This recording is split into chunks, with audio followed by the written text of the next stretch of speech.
Halo Sobat MTA Salia, kembali lagi bersama saya Cynthia Sari dari kelas 8D di channel MTA Salia. Nah, kali ini kita kedatangan tamu spesial kita nih. Silakan Bu. Hai teman-teman, perkenalkan nama saya Ibu Hidayah, wali kelasnya kelas 8D. Nah, tidak usah berlama-lama, mari kita langsung masuk ke pembicaraan selanjutnya. Nah, kali ini kita akan membahas tentang pergaulan anak zaman sekarang nih Bu.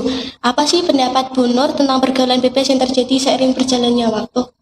Pergaulan bebas, kalau kita melihat dari kalimatnya, susunan kalimatnya itu kan terdiri dari dua kata, pergaulan dan bebas.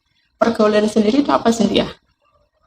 Pergaulan itu kayak apa ya? Kita kan punya temen, nah terus kita kayak bergaul gitu. Interaksi sesama manusia. Kalau bebas itu tanpa ada ikatan, tanpa ada peraturan, nggak ada kontrolnya gitu. Nggak ada kontrol. Berarti kalau pergaulan bebas itu berarti interaksi sesama manusia tanpa adanya kontrol. Contohnya apa coba? Pergaulan bebas. Biasanya itu anak-anak yang di pinggir jalan itu kan, pung-pungan, terus ambil di luar nikah atau apa ya? Contohnya pergaulan bebas ya dari katanya saja pergaulan bebas. Contoh yang paling sama dengan katanya kan ada yang namanya seks bebas, tahu ya Cynthia? Tahu. Itu adalah suatu hubungan suami istri tanpa adanya ikatan pernikahan. Terus kemudian ada yang suka mengkonsumsi alkohol, minuman terlarang itu, narkoba, obat-obat terlarang juga. Ada tawuran pelajar, terus apa lagi? Merokok bagi anak yang belum cukup umur itu. Betul. Terus ada juga perempuan yang memakai pakaian yang tidak pantas, yang tidak sesuai norma, itu juga masuk pergaulan. Nah, apa sih Bu dampak negatif yang terjadi pada pergaulan bebas itu? Dampak negatif dari pergaulan bebas itu tentunya banyak ya, tapi kurang menjelaskan. Yang pertama tentang kesehatan fisik kita. Kalau kita melakukan pergaulan bebas yang contohnya tadi seks bebas, otomatis kalau perempuan kan biasanya hamil di usia yang masih kecil, belum pantas hamil, otomatis kan tubuhnya belum siap, akan lebih banyak dampak buruknya lagi.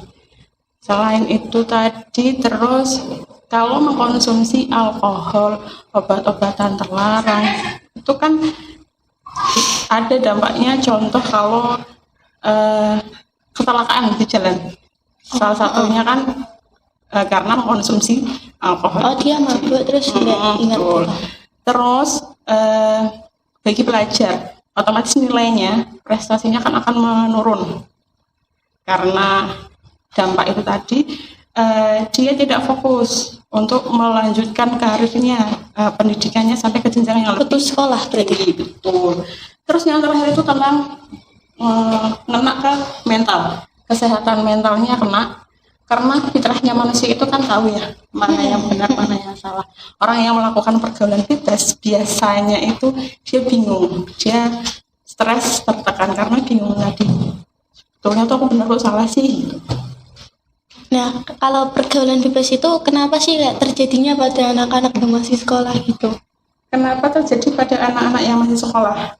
Usia anak-anak sekolah itu kan dinamakan usia remaja. Usia remaja itu usia transisi dari anak-anak ke usia dewasa, dan prosesnya itu nggak mudah. Harus ada kontrol dari orang tua, dari lingkungan, sekolah, dari masyarakat. Kalau orang tuanya nggak kontrol, berarti itu bisa terjadi pergaulan bebas ya? Ya bisa. Dan seringnya kan memang seperti itu. Orang tua yang kontrolnya kurang kuat atau bahkan nggak ada kontrol sama sekali ke anak, kan biasanya anaknya memang itu hasilnya.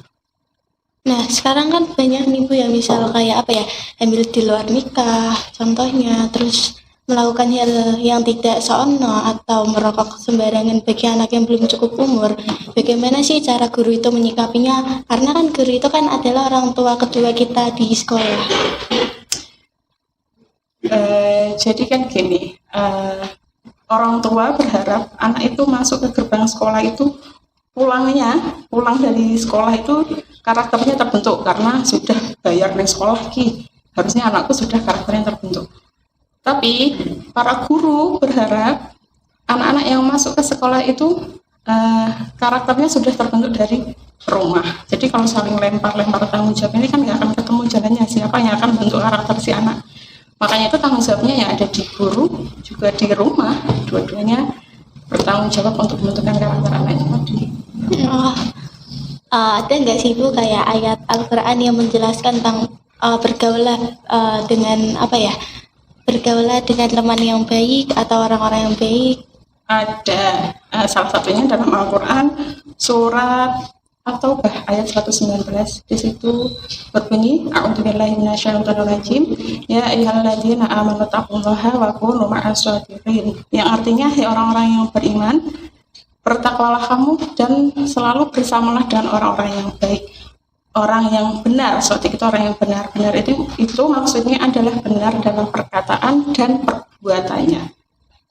Nah, bagaimana sih pendapat Bu Nur sebagai wali kelas 8D jika semisal ada anak yang melakukan hal-hal atau perilaku yang buruk semacam itu? Kelas 8D insya Allah sih anaknya baik-baik ya. Bisa membedakan mana yang baik, mana yang buruk. Anaknya yang taat sama Allah, sama Rasulullah, sama Al-Qurannya, sama orang tua, sama guru. Jadi kalau misal memang ada dan itu kejadian di kelas, maka kontrolnya ada di teman-temannya kalau sekelas dulu. Teman-temannya harus mengingatkan dulu. Tuh, kuncinya ada di teman kelas. Kalau misal dia tidak mau dibilangin gitu, terus respon kita harus gimana Bu? Dibengoknya aja biar rame. Nah teman-teman, cukup sudah perbincangan kita kali ini bersama tamu spesial kita. Saya Cynthia Sari dari kelas 8D pamit undur diri. Wassalamualaikum warahmatullahi wabarakatuh.